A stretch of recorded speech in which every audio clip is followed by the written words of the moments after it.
StageFit.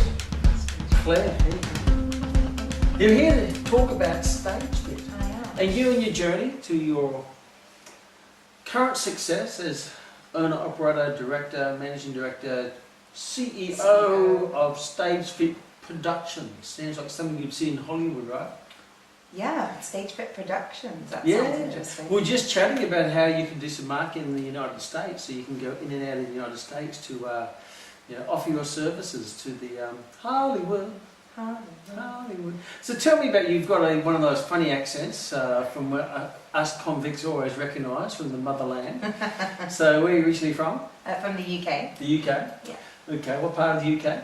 Southwest England. Oh, Southwest England. Devon. Is that good? It's beautiful. It's beautiful. Okay, and then you came over to New Zealand. Tell us a bit about that. What brought you over here? Do you want the real story? Or Oh no, what the made up one. So we would not want to let the truth get in the way of a good story, right? No, that's very true. I came over here for a boy. A boy. A boy. A little boy? A man. Yeah, you cougar. I did. Okay. We met on cruise ships. So you're working on cruise I ships did. as a performer? I was a professional singer on cruise ships. Wow, and how long were you doing that for? For about 4.5 years. Okay, wow, that's good. And what is some of the exotic places you've been to? Oh, San Juan, Puerto Rico, Miami, New Orleans, the Bahamas, Nice. St. Kitts, St. Thomas, St. Martin. Where else have I been? Sydney, Australia, all of the surrounding islands around here, the Isle of Pines and Mare, and where else? Jacksonville, Florida. Oh, heaps. Lots of great places. Lots. Lots of great places. So one of the things, if you're an entertainer, a singer, or a personal trainer, a lot of our students are now cruising the world, cruising the 7 seas as a personal trainer. Yeah. Milos, one of our just current students, is about to go off the training to England, and he's going to, he thought he'd be going to the Caribbean, but it's not quite sure yet. He might be assigned to a nice ship. Yes, he could be. Nice one. I hope. Yeah, so you came here because you had a man. Yes, I did. And or you landed in port in Auckland. No. No. He was from here. He was from here. So You came here. Came here. And obviously. And he actually went through the Max program himself. Fantastic. So everything happens for a and reason. he's still cruising. Yes. You see. Now you've gone your own ways, and you found yourself. Yeah. You found yourself. Very much so. So you started the Max program. I did. And what was the intent of that?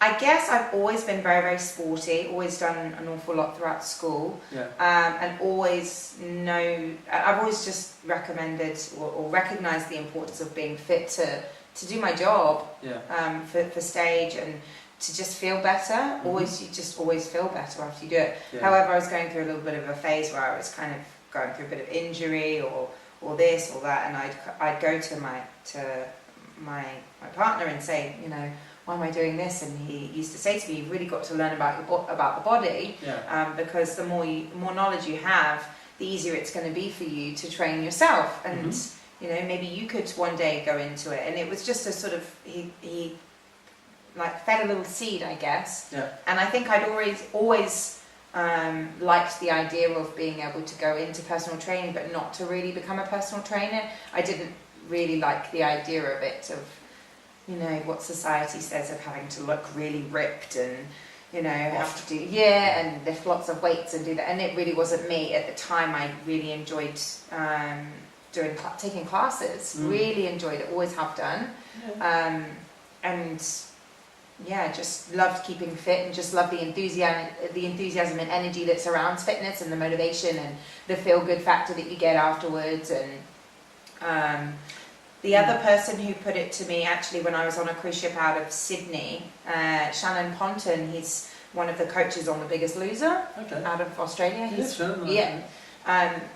used to come on board. He's like a big role model, role figure for Carnival Corporation, who I worked for, and he used to come on board an awful lot and give a lot of seminars, and he gave a really, really awesome seminar. And I met him quite a few times and went to his classes, and he said, you should totally do it. You've got really great energy for it. You've got really great buzz. You give it 100%, and that's what we need. And he was really, really influencing, and he was talking about his journey through The Biggest Loser, And I guess that's when it kind of started plugging in more to it. And I thought, oh, I could really kind of see myself doing something like this now. And it was more the speaking part, and then doing the training afterwards. I really enjoyed that, just talking to a big group of people, like looking at what he did, and I thought that's really, really cool. And then got put into the direction of Max. Oh, so you came to do Max, and how did you find that journey? Wow, it was definitely a journey, put it that way. The most, I can't really put it into words at how amazing Max has been, not just as a college, not just as an education provider, but as from a whole personal development aspect. It's just completely changed me. I don't know if it's changed me or just made me into a better version of the person that I could be. Yeah. But it really has opened my eyes to an awful lot that's out there, and helped me view the world just very, very differently. Be a lot more open-minded, to have a lot more sincerity, to be more patient, to be more kind, to be more thoughtful, to be just everything. And that's something that you don't necessarily get through any PT course. Yeah. So I think, it really has helped develop me into a completely different, better person of my former self. Well, it's very important, because a lot of times people ask me, how do you become a better personal trainer? And my easiest answer to that is just become a better person. Because that's the person, in training. Yeah. Personal training. Yeah. So when you went through Max, when you first started, what were you seeing to be doing at the end of the journey? I had no idea. I remember my conversation, I was actually in Melbourne at the time, and I had a conversation with G on the phone, and I said we were just chatting, and bearing in mind I'd been 4 years on cruise ships, where all you see are people who are desperately overweight, desperately, children who come on board with mobility scooters, and you just think, sad, it's really sad. You think you could leave this earth before your parents, and it's completely avoidable. And it got to a point where you saw that many people, you just think there's something here, something's got to be done, and you just don't know how. I just wanted to help people, so I think G kind of picked that up on the phone and got my passion, my enthusiasm, my energy for it, because I've always been music and sport in my whole life, always had a passion for both. So you have two passions. Yeah. And we always say find a passion and live that passion. But you're very fortunate. You've got two. Yeah. And to this day, you're still doing two. Both. You're still doing your passion and performing and your personal training. Well, I was quite lucky. I spoke to my mother about this the other day. I said, well, when I was growing up, I excelled so much so I got A stars in music and sports, in PE. And then when I went on to college, there wasn't a course that allowed me to do the both, so I had to choose, because I really wanted to. I really wanted to do music and sports together to keep them going. Isn't it amazing? Your business now is combining to StageFit, where you train performers to get fit and healthy to perform on their stage of life, whether it be singing or acting or whatever it might be. So when did those two, did you consider those two coming together? Because you always said you're performing and you're singing. Then you did the Max program because you wanted to do the other passion. When did the thought come and say, hey, I can actually put the two together and actually make a double passion? It was rowing. Okay. Yeah, the first time we ever met, we went to Busybodies, and she just said that. She said, oh, how incredible. She said, I heard Beyonce has to do, or does X, Y, and Z to get fit. And I said, well, yeah, it's actually true. I've always maintained that healthier lifestyle and always swear by going for a good cardio session or a good run before I have to perform in the evening. I've always done it. I need to get a good sweat. I need to really open my lungs, get my blood pumping. And that's the best way, rather than any vocal technique, warm up, anything. Yeah. And she said, well, don't you think there's a bit of a niche there, a bit of a market? You could go and train those celebrities or people within that industry to do that. And then I'd never thought of it before in a million years. And I was like, oh, light bulb, that's what I should be doing. There you go. And you are. And I am. So when did the name StageFit come? When did that emerge? That took a a while. I think I was going through the marketing section of the program, and I think I fixated on logos and names for a very, very long time, and I knew it was like SingFit. Oh no, I don't want it to be Singness, because then it's just Singness. And then it was Perform Fit, but then it's like, oh, you can perform for sports, and there were so many things that I went through so much. And it was actually after I saw the Tom Fit that I decided to do, oh, it's going to be something in fit, so that people realise that that's what it is. Because otherwise, it's anything to do with stage could quite easily be confused with bodybuilding, and that's not what I wanted. So yeah, that's when I think I was just on the running machine one day, and I was like, okay, so performers, they're on a stage. Thought, oh, StageFit. StageFit. Yeah, there we go. Easy to remember. Yes. And it sounds, it blends, doesn't it? Yeah. It blends. Yeah. So you graduated, Yes, and then you started StageFit. I did. So let's just start at the end, and we'll work our way backwards. At the moment, you are currently training one of the world leading school in dance. Yeah. In hip hop in dance. Hip hop dance. Yes. Yeah, so tell us a little bit about that. I've been training the Palace Dance Studios for about. I originally started training a group of them in November. They had a big event that came up. So they perform hip hop. Yeah. One of the leading dancers in that, or the owner, is they do choreography for some of the superstars in the world. Yeah, Paris. I've met her a few times now. She's a wonderful, beautiful lady. Yeah. She gets contracted. I guess she's based in America now, over in LA, and she goes to and from different performing arts schools and dance schools over there, as well as being asked to fill in for the likes of J-Lo, and I think she's done Jason Derulo and Justin Bieber and some really huge names out there in the business, either to choreograph routines for them, or to send her own dancers out to choreograph and then get her dancers to perform for them as well. So it's really, she's done incredibly well for herself, really, really well. So the Palace is a school of dancers, and they compete in the world stage and world championships and all that stuff? Yeah, they've got their nationals coming up in 2 weeks, 26th of April. And how many athletes or dancers do you have to look after and get into tip-top shape? At the moment I've got around 55. Okay. Yeah, two different age groups. So they range from about 15 to about 24. So I've got the adult group and then the younger group as well. Wow. Yeah. And how did that all happen? Through some fat male marketing. Fat male marketing, wow. So share with us, how did that happen?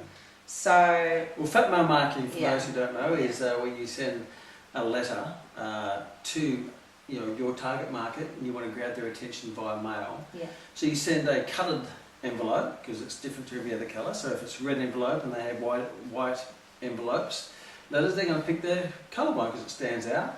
And it's fat because you put something in it, like you might put a little timeout bar in there, and they open it and you read the letter. It says, "I thank you for taking the time out to read my letter." Or bar of soap. This is the bar of soap you don't know me from. Or a minty. It's time like these you need a minty. Or a jelly baby. Has your body gone to jelly? So it's fat mode because it stands out, because it's colourful and it's fat. So you're curious what's in it.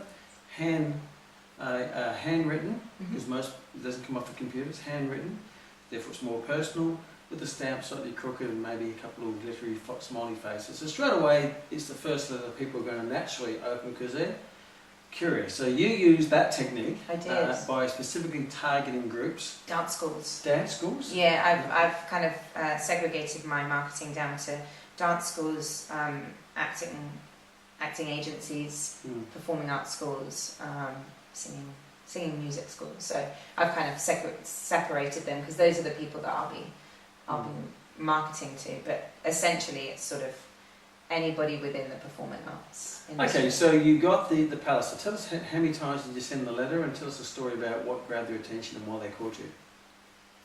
I must have been sending them. I'd actually have to look. I think I was probably I did them monthly. Once a month? Yeah, once a month. And I must have started sending them out in about May, June time. Just thinking I'm going to graduate in November, let's start doing it now. So it was about 4 or 5 times you'd already mail them. So a lot of people try something once and they go, oh, that didn't work. But it's like everything, you have to be persistent and consistent with it, and you did that. And then on the fourth or fifth time, you said you got a phone call. I got a phone call out the blue. No, so tell us about that. So I got a phone call out the blue from the managing director of the studio, and he calls me up and says, "Oh, where he's calling from? Do you know who I am?" And I said, "Oh, yes, I do. I've heard of the." Because you've done your research. Yeah, and I've heard of the dance studio. What to do your research? Very much aware of who you are. And he said, "Well, I've been getting these letters through from you, and I've been throwing them away, and I've got one sat right here in front of me." And he'd obviously been away. Now I realise he'd been away in LA, and his mail had obviously built up on his desk. And it just so happened that he had opened my previous mail, ripped it up, and thrown it away. And he'd just come out of a meeting with the other parents and other managers amongst the studio who had said something needs to happen for this coming up year. We've got to do something that's going to be different. Yeah. That's Get that edge. Yeah. I think they've been a little bit not complacent, but they've let small things slide, and they just need to get back on top again. Yeah. So, and he came out of his meeting and thought, "Oh, I've got just the person." And he had remembered that my letter was sat on his desk. That for some weird reason he hadn't thrown it away this time round, and it was just still sat on his desk. Yeah. And so, he thought he'd give me a call, and we did a little trial. I trained a specific group that he had in mind who were going over to LA. Yeah. They were doing a competitive dance show over there On TV. on TV, Yeah. which hasn't been aired yet, so I'm not sure if I'm really allowed to say too much about it, but it will be later on. We get the gist. It's a big show on TV. It's a big show on TV. I had 6 weeks to train them, to get them into tip-top shape for when they went over in January. And you had to put in a formal proposal. I did, yes. Yeah. And obviously that all turned out well. Now you've got a new proposal, which has extended your agreement or contract with them for how long? The year. For the whole year. And how many times a week do you train them now? 8 times a week. 8 times a week from a little bit of fat male. Yeah. And most would have given up after the first and said that didn't work, but Yeah. you kept persistent. Yeah. Wow, that's very exciting. Yeah, it's very good. It's really, really good. And you use fat mail also for your local area too? Yeah, I have been using it for some, and I've got a couple of actresses that I train and a couple of other singers as well. So it's good to get it from that performing edge. Everybody has different goals. One of my actresses, her goal was to just feel better on stage. It wasn't necessarily to look amazing or lose weight. It was just she wanted to feel healthy and feel stronger like that. And yeah, she's big turnaround in 3 months. And then my singers that I train as well, for us, we have a very busy lifestyle of sound checks. When you have the gigging life, you have to go to a sound check and then set up your gear and wait for everyone else. And there tends to be it's very, very busy for us. So it's trying to find out how you can fit exercise into a really busy schedule. It doesn't have to be long, but it just has to be get the heart pumping, or do what you need to do for the day that you're performing. Yeah. And I sort of help them out and give them this sort of HIIT-based style workouts that I do. High intensity training. Yeah, high intensity interval training. And I just encourage that it just has to be, short, hard and fast. It doesn't have to be for long at all. So whatever they can manage into that day. And then I tend to do a strength training session or a boxing with them once a week. So now you're living the dream. You've combined 2 passions to make it a double passion. Sounds like a new form of double passion. like a gay time or a Magnum bar, double passion, double chocolate passion. So you live in the dream. You've got double passion. So what makes up your week? So you've got the 8 sessions that you train the 50 high-performing elite dancers. And how many other sessions would you put in that week from your other clients? Because you do one-on-one clients. I do. So I have about 15 sessions in total for StageFit. Yep. And then at the moment I have probably about 8 sessions. Yeah. Which are people by themselves. For general population. Yeah. And that's the stage of their life. Yeah, whatever stage of their life. So that's quite a busy schedule so far. Yeah. And then you also still perform on stage as a singer. Yes. I tend to have anything from 3 to 9 gigs a week. It could be, or some weeks I only So have 2. you're just going from one pot of passion to another pot of passion to a double pot of passion to another pot of passion. Your whole life is just all these pots of passion, doing everything that you absolutely love. It's amazing. I'm so busy. I love it. But you're busy doing everything that you would do for free, really, isn't it? Yeah. I always say, if you do it for free, then you're in the right place. Yeah. Yeah. But if they stop paying you, would you still do it? If the answer is no, then you're probably in the wrong place. Sometimes I actually get a little bit carried away when I'm with the dancers because I just want to stay and hang out with them because they're all really cool. And I'm like, oh, I'm getting paid for this, I've got to go. Now you want to stay here. Exactly right. Okay, so you've got quite a variety of passions, but they're all within that same double passion of fitness and performing. Yeah. So what is the end game? What is the end game? And there's no end game because the end game is the start of the new game. I understand that. You mentioned before you wanted to do stuff in the United States. I do. I think for me now, I really enjoy what I do here and I love it. And I consider New Zealand to be my home. I really do. I have a real strong connection with it here. It's so beautiful and the people are so friendly and the culture's great and the weather's fantastic. So I have free water coming out of the sky. Free water. It's beautiful. So I have a real strong connection to it being here. But I also am aware that that I need to be doing something even bigger. Yeah. I need to move on to the next phase of going even bigger. Good growth, isn't it? It is.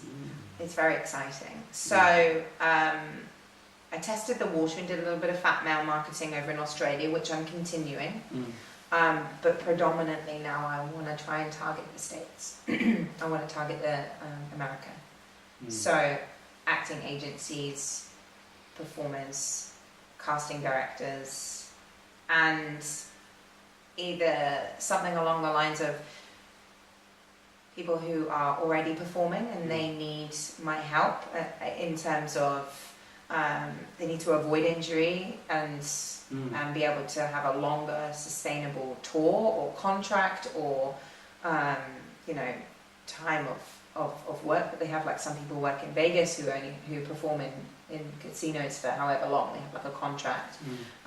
The biggest thing is injury and sort of lack of education according to what they do or training specifically to what they do. So I guess that's more so the next phase. That's going to be very exciting. Yeah, very exciting. So let's have a look at some of the things that you hear now during the interview. Thank you very much. And you're meeting Rory after this? Yes, I am. So what are some of the things that you enjoyed most about doing the Max program? I really enjoyed meeting other Max students, people who get it, people who are on the same wavelength, who kind of realise that you can make this a real dream, you can make this a passion and your career, and it's anything is possible. I think that was really been amazing, just broadening my circle of influence. Obviously meeting you and Rory has been a big highlight, and still having you guys in my life, it's always really amazing. So talking about that, the mentoring, the life education, how do you find that's been a benefit for you? It's second to none. I mean, I'm here most weeks, every week. Can't get rid of me most weeks. Looking at the next stage of your business. Yeah, always. I think it's important for accountability because it's so easy to get wrapped up in the, oh my gosh, I'm going to do this and it's so exciting and this, and then maybe if it doesn't, like you say, if you only do one fat now and then nothing comes from it, and then you don't have that whisper in your ear to say keep going, and that's what you've got. That's what you have. So if you force yourself and surround yourself around with other like-minded people, with other people within that same circle of influence, to keep pushing you forward, to keep that accountability going, because somebody will pop up at some point and be like, how's everything going? And I've been there before where I'm going, oh yeah, it's okay, and they're like booming and you think, oh, I should be doing more.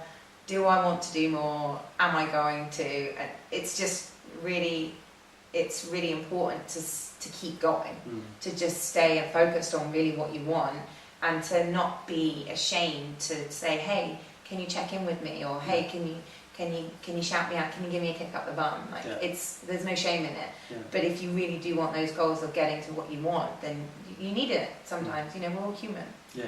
So, yeah, I think that's been the biggest thing, just having the accountability. And now that you're doing what you just designed to do, which is training people, what do you enjoy most about that aspect? No, apart from the fact that it never feels like work, ever.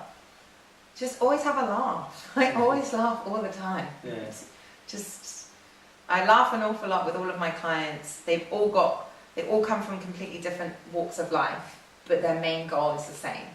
Is that we all want to live a long, fulfilled, healthy, happy, fit, successful life. And that's really the ultimate. And so if you can just help somebody get a little bit closer to it, that's amazing. Even if it's just, you know, I helped a 69-year-old lady this morning walk up a hill and she didn't get out of breath. Yeah. That's so cool. Changes her life. Yeah, it really does. Well, actually, hopefully, we're going to the doctors next week to find out if she doesn't have to do anything towards her type 2 diabetes anymore. So that's very exciting. That's getting rid of a disease. So that's amazing. Ultimately, you know, that's the bigger goal, is to have a, you know, less sicker, less fatter, less unhealthier world. But, you know, just start with my little bubble and try and work my way out. Expand the bubble. Yeah. So now there's going to be people watching who are in a job they don't like and they'd rather be doing something which they're passionate about, and it might be health and fitness or personal training. So what advice would you have for them, for those people who are a little bit hesitant or scared to make that leap of faith, to give up what they've got, which they don't really want anyway, but it's safe and secure, to go and chase what they want, which is their passion, which is, you know, this, the unknown, I suppose. What advice would you give to them, for those who are thinking about it, wanting to do it, but haven't yet? So, I guess I was in your position when I was about 24, 25 years old, and I was in my job that I loved but wasn't really quite fulfilled doing. And a friend of mine recommended cruise ships to me. And I always just thought, what have you got to lose? Try it for 6 months. If you don't like it, go back to your job that you don't like. That's a good way to look at it, isn't it? It's still there. Like, the world is not going to change that much that you can, in 6 months, you could do it. So I would always say to anyone that there's no such word as can't. There's always a way round of doing something. So even if you think, oh, I can't do it financially, well, how can you do it financially? You can always, you know, have a job and try and work around it. And even if it takes you 10 years to do it, you know, there's still always a way. And B, how much do you really not like your job? Like, if you really don't like it, then there shouldn't be that much fear associated with it, because you're going to be happier that you've done it rather than stayed not doing it. So I would always just say, just go it, just do it. Just don't even think about it. Don't sit there and overthink it. Don't weigh out the pros and the cons, because your old life is still going to be there if you really want to go back to it. Would you go back to your old life? Exactly. And that's the beautiful thing, is when you've gone through that. And how long will it take you to start to finish, to start to get qualified? Oh, start to qualify. I started 8 months. 8 months. So that 8 months out of a lifespan of over 100 years. Yeah. So that 8 months of maybe, you know, unsurety, a little bit not sure, but you got the right people around you, the right mentors, the right group. 8 months of maybe a little bit more hardship. However, you could stay the same doing what you hate, and 8 months will pass, and guess where you still are? Exactly doing what you don't want to do. Go through that 8 months. Look at your for the rest of your life. I'll always have that knowledge. For the rest of your life, you now can train people all around the world in performance. Yeah. You've proven you can do it. You're successful now. Yeah. So is that 8 months worth it? Oh, yeah. Game changer. It's a game changer. And it never Life goes, changer. It never goes back.